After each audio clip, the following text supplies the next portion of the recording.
हमारे स्टूडियो में विद्यासागर जी योगाचार्य जी का स्वागत करते हैं। हम वेलकम करते हैं, इनको जी आया आखते हैं। आज हम हेल्थ इशू के ऊपर बातचीत करेंगे।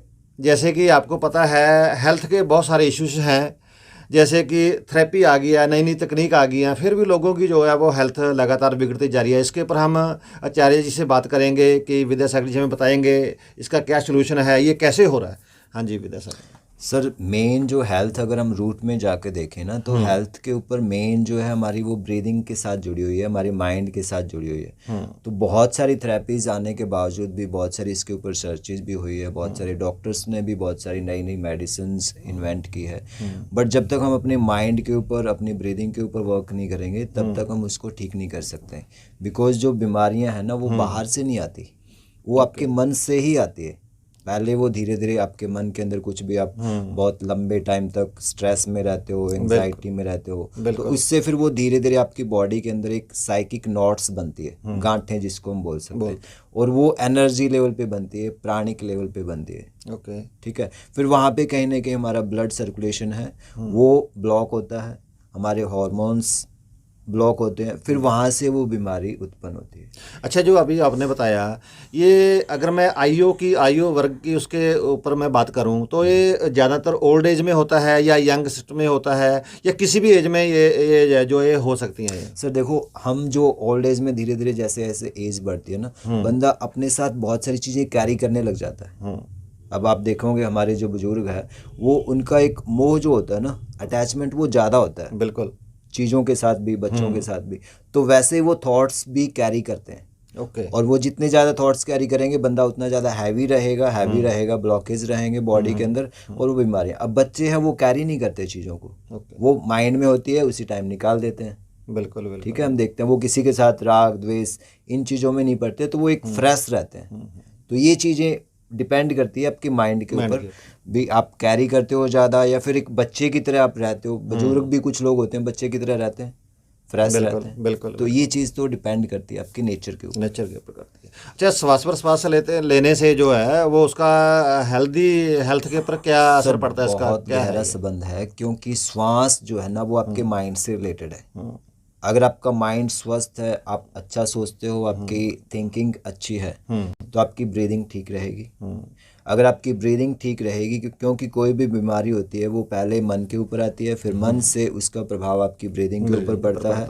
आपकी ब्रीदिंग जो है बहुत शॉर्ट होने लगती है या फिर इम्बैलेंस होने लगती है, क्योंकि इसके ऊपर भी अभी बहुत सारी रिसर्च होने की ज़रूरत है।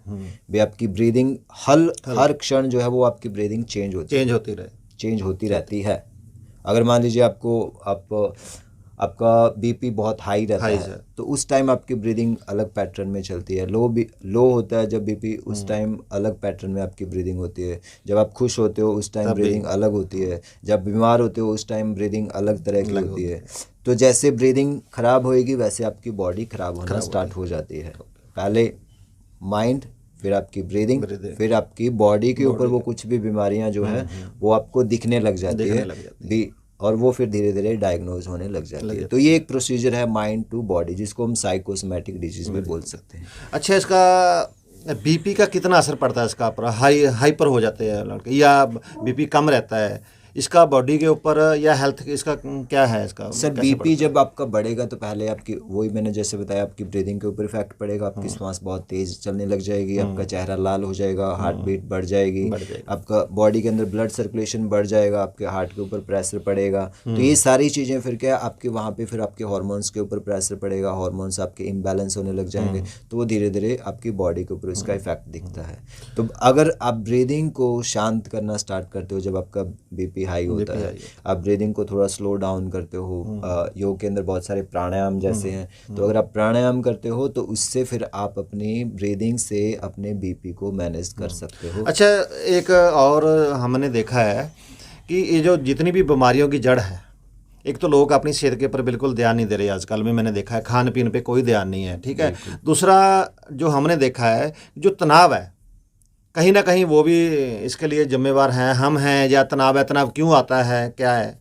सर तनाव इसलिए आता है बिकॉज हम अपने माइंड को ना, अपने थॉट्स को मैनेज नहीं कर पाते। तो उससे बहुत सारी सिचुएशंस हैं, हम कहीं ना कहीं अपने कल्चर को भूल रहे हैं, ठीक है, जो हमारे एक बहुत बड़ी साइंस है हमारे कल्चर के अंदर, भारतीय संस्कृति में, जिसको हम स्पिरिचुअलिटी बोलते हैं। बिल्कुल हमारे वेद है, हमारे शास्त्र, योग शास्त्र है, तो वो चीज़ें हम फॉलो नहीं कर रहे, उनसे हम बहुत दूर, जितने हम दूर होते जाएंगे, जितने दूर होते जाएंगे हम अपने खुद से दूर होते जाएंगे, क्योंकि वहाँ पे एक वो आत्मज्ञान है। बिल्कुल। और जब हम खुद से भटकेंगे तो फिर बाहर तो भटकाव है ही है, तो वो फिर हम स्ट्रेस हमारे ऊपर हावी होने लग जाता है, बिकॉज हमारा जो इंटरकनेक्शन है वो टूट जाता है। अच्छा, एक मैं और आपसे बात करना चाहूँगा इसके इसी इशू के ऊपर। अब जैसे मेडिसिन आती है नहीं, जो एलोपैथी मेडिसिन है, ये कोई भी बीमारी हो है नहीं, उसको तुरंत ठीक करने की क्षमता रखती है, लेकिन इसका साथ साथ जो है वो बॉडी के ऊपर भी काफ़ी असर पड़ता है। जैसे कि आयुर्वेद में है नहीं, या होम्योपैथिक है, ये थोड़ा अलग है। ये बीमारी धीरे धीरे ठीक करती है, लेकिन उसका बॉडी के ऊपर जो है वो कोई साइड इफेक्ट नहीं पड़ता है। इसके बारे में आपका क्या है? सर, जो एलोपैथी मेडिसिन है वो बीमारी ठीक नहीं करती, वो जो बीमारी की सिम्टम्स होती है उसको दबा देती है। तो वहाँ पे सिम्टम्स, आप किसी भी चीज़ को दबाओगे, अब बलून है उसको आप हवा निकालने के लिए अगर उसको आप दबाओगे तो वो कहीं दूसरी जगह से हवा निकल जाएगी। तो मतलब वो साइड इफेक्ट है, वो कहीं दूसरी जगह से। तो वैसे मतलब एक बीमारी ठीक होगी तो दूसरी उसको चिपट जाएगी, नहीं? बिल्कुल चिपट जाएगी। और अदर जो आप आयुर्वेद की अगर बात करते हो तो आयुर्वेद भी आपका कहीं ना कहीं केवल मेडिसिन के ऊपर फोकस नहीं करता, वो भी एक तरह से साइंस है अपनी लाइफ को जीने की, लाइफस्टाइल को ठीक करने की। तो आयुर्वेद भी आपको कहता है जब तक आप लाइफस्टाइल ठीक नहीं करोगे तब तक आपको मेडिसिन की जरूरत नहीं है, क्योंकि आप मेडिसिन से ठीक नहीं हो सकते। आप जब तक खाना ठीक नहीं करोगे, अपना रहन सहन ठीक नहीं करोगे, खान पान ठीक नहीं करोगे, तब तक मेडिसिन का कोई इफेक्ट नहीं है।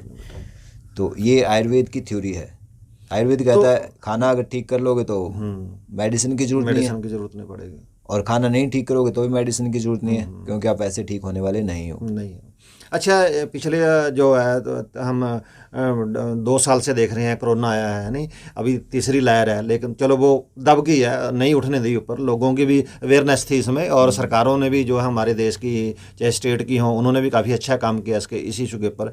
लेकिन कोरोना के कारण जो काम लोगों के बंद हो गए, लोग अपने घरों में रह गए। घरों में रह के लोगों ने किया क्या? कोई काम नहीं किया, उल्टा अपनी मतलब खाने पीने पे सारा जो है वो ध्यान देते रहे लोग खाने में। और कई मैंने लेडीज़ देखी हैं, कई मैंने यूथ भी देखा है, और कई वो इतने मोटे वो हो गए हैं, अब सारे योगा क्लास में जाने लगे हैं। या ज़्यादातर जो यूथ है या यूथ से अब जो एज के हैं वो भी हैं, उन्होंने जिम ज्वाइन उनको करने पड़ रहे हैं।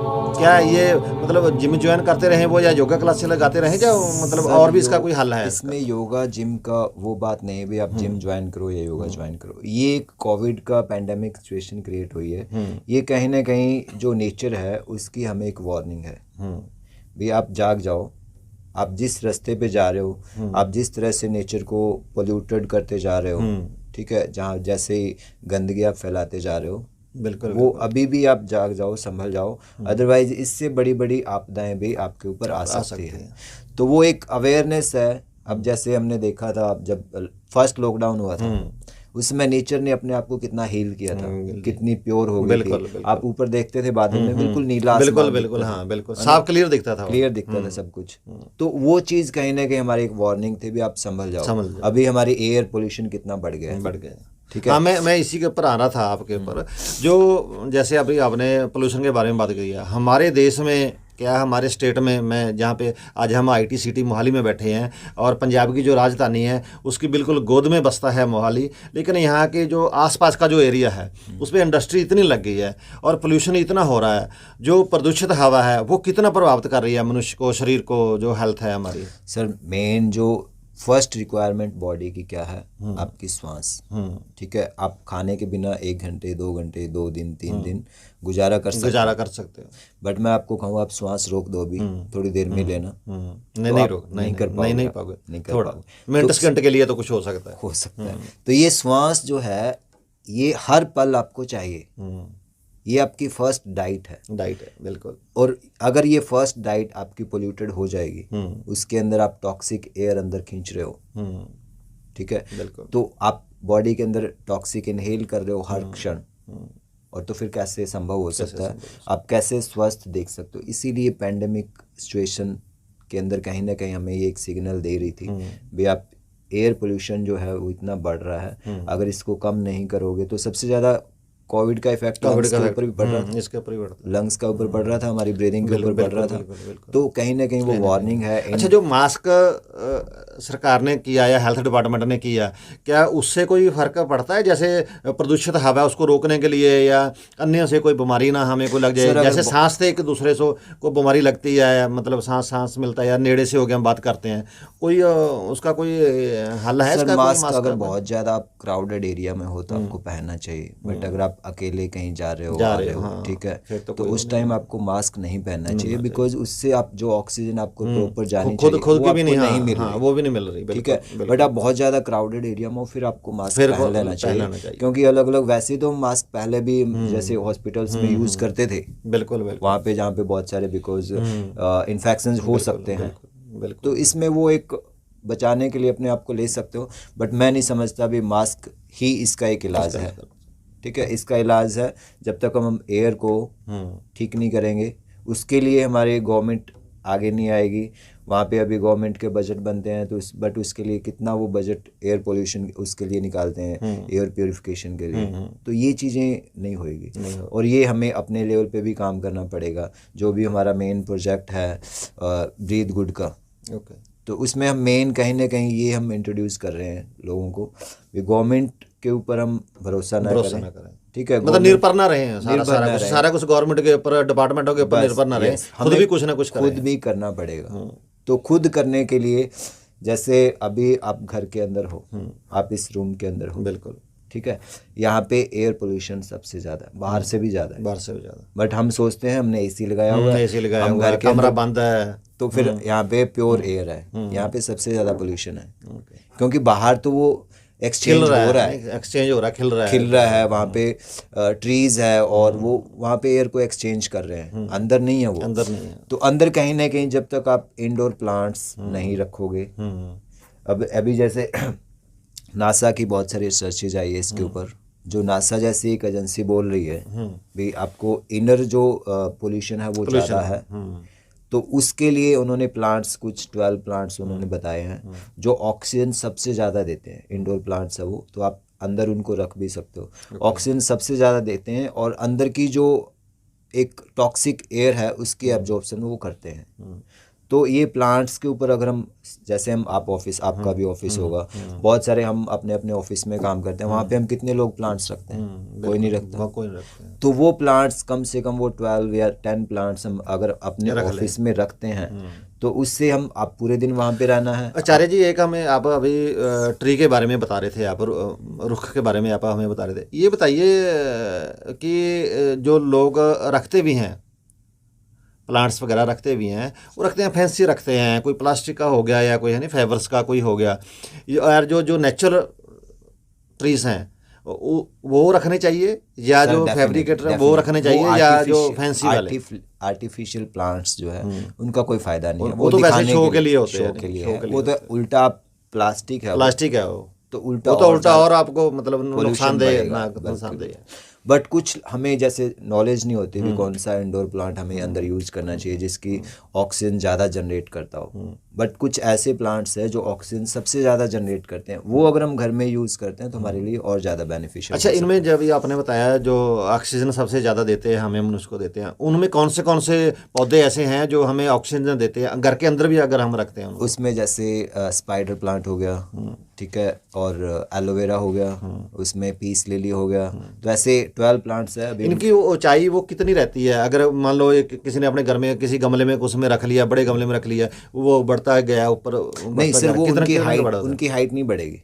वो जो इंडोर प्लांट्स होते हैं वो कभी भी बहुत हाइट नहीं देते, वो एक मेंटेन रहते हैं, बड़े होते हैं बट बहुत ज़्यादा बड़े नहीं होते वो। तो ये हमारा मेन प्रोजेक्ट है। अभी हम प्लांट्स को अंदर, उनको हम घर में कहीं भी रख सकते हैं या दफ्तर में कहीं भी रख सकते हैं। अब जैसे घरों में बच्चे होते हैं, ठीक है, उनको फ्रेश एयर चाहिए, बिल्कुल चाहिए। बच्चे तो सारे दिन घर में ही रहते हैं, और जो छोटे बच्चे होते हैं 3 साल के 4 साल के घर में रहते हैं, तो जब तक हमारे घरों में हमारे ऑफिस में एयर को हम प्योर नहीं रखेंगे, हम कैसे स्वस्थ होने की कल्पना कर सकते हैं? तो वो सबसे ज़्यादा ज़रूरी है। गवर्नमेंट करे ना करे, हमें ज़रूर करना चाहिए इसके ऊपर काम। अच्छा आचार्य जी, आप आखिर के पड़ाव में हम पहुंच गए हैं, तो इसमें आप बताइए भी जो है योगा से या किसी मेडिसिन से हम अपनी हेल्थ को कैसे स्वस्थ रख सकते हैं इसको? सर जैसे मैंने आपको बताया था, ब्रीदिंग आपकी फर्स्ट रिक्वायरमेंट है, आपका फर्स्ट फूड है, ठीक है। तो ब्रीदिंग की टेक्निक्स भी होती है, वो जो हमारे ऋषियों ने बताई है उसको हम प्राणायाम बोलते हैं योग के अंदर। ओके। अब आप फ्रेश एयर के अंदर बैठे हो, वहाँ पे आप 10 मिनट्स 5 मिनट्स जितना भी आप टाइम निकाल सकते हो, आप उस प्राणायाम को करो। बॉडी आपके अंदर से प्योर हो रही है, बॉडी डिटॉक्स हो रही है। तो अगर आपकी बॉडी डेली डिटॉक्स हो रही है, जितने टॉक्सिन्स आप ले रहे हो दिन में, वो क्योंकि खाना भी प्योर नहीं है, बिल्कुल। तो वो कहीं ना कहीं इनहेल होता ही है, चाहे वो थॉट्स के थ्रू होता है, चाहे वो खाने में। बट धीरे धीरे आप डेली उसको बॉडी को सर्विस कर लेते हो, जैसे हम गाड़ी की सर्विस करवाते हैं उसको, जैसे हम बर्तन साफ करते हैं, तो वैसे आप बॉडी को भी, बॉडी हम बाहर से साफ करते हैं, नहाते धोते हैं, सब कुछ करते हैं, बट इंटरनल डिटॉक्सिफिकेशन बहुत ज़रूरी है। तो वो अगर हम योग से, प्राणायाम से, और हमारी कुछ आयुर्वेदिक नुस्खे भी होते हैं, तो उससे भी बॉडी हम डिटॉक्स कर सकते हैं। तो अगर ऐसी चीज़ें हम धीरे धीरे अवेयरनेस के साथ थोड़ी थोड़ी चीज़ें रूटीन में रखें, तो वो हम डेली स्वस्थ रह सकते हैं। हम बहुत बड़ी बड़ी बीमारियां जो है और डॉक्टर्स के, हॉस्पिटल्स के इतने खर्चे हैं, उनसे हम बच सकते हैं। अच्छा प्यारे दोस्तों, आपने अभी देखा विद्यासागर जी, योगाचार्य जी हमारे स्टूडियो में यहाँ पे आए और इन्होंने जो है आपको सेहतमंद रहने के लिए कितने नुस्खे जो हैं वो बताए, कैसे बॉडी ख़राब होती है, कैसे हम अपनी बॉडी को, अपने शरीर को जो है मनुष्य है वो उसको ठीक रख सकता है, इसके बारे में इन्होंने डिटेल में हमारे से बात की है। हम आपसे निवेदन करेंगे कि जो आचार्य जी ने हमें स्वस्थ रहने के लिए जो हमारे से चर्चा की है, आप उसके ऊपर ध्यान देंगे। धन्यवाद।